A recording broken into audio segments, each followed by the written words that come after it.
Hello, Internet. Daniel with Driving Dragons, and I'm back with another short for our GMs to add to their toolbox. See you on the other side. So today's short tip is that as a game master, you need to take notes. You need to have notes handy. Okay, so I'm a big believer that there is no such thing as a good seat of the pants GM. Now, every game master has to have the ability to do things on the fly, has to have the ability to adjust, has to have the ability to come up with things that were not part of the plan, to adjust their story on the fly. But how good you are at making those adjustments is a direct reflection of how much you've prepared ahead of time, and that's true whether you have a pre-prepared module or if you're doing a homebrew. Because if I already know everything that's happening in the module and I know the important points, then when it comes time for me to improvise because a player does something unexpected, I know where the story is going ahead of time.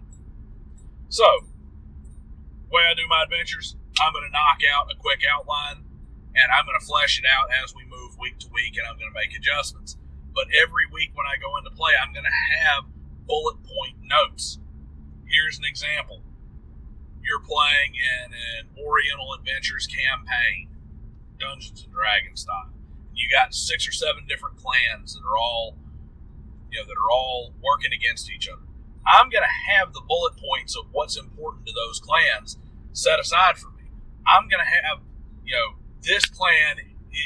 What's most important to them is they're at war with these people, they're at peace with these people, and their predominant thing is loyalty. They're obsessed with loyalty, particularly loyalty to the clan. They'll betray anybody else as long as they get to protect their clan. Okay?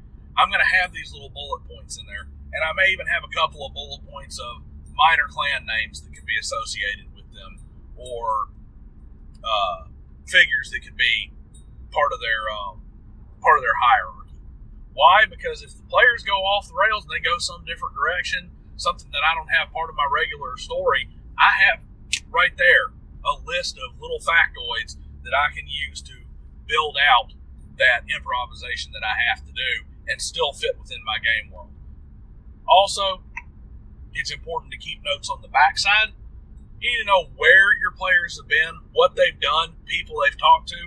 Because the worst thing in the world is when your player comes up and says, "Oh yeah, I remember so-and-so, let's go see him." It's some NPC that you pulled out of your back pocket 12 sessions ago, and you never did anything with them. You don't even remember who they are, but the player does, because the player kept note.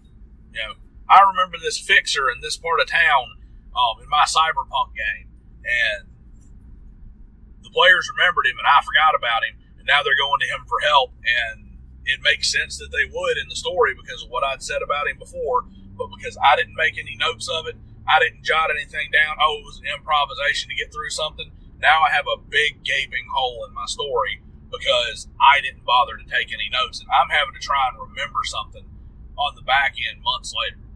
So, take notes. That's the next one. See you next time.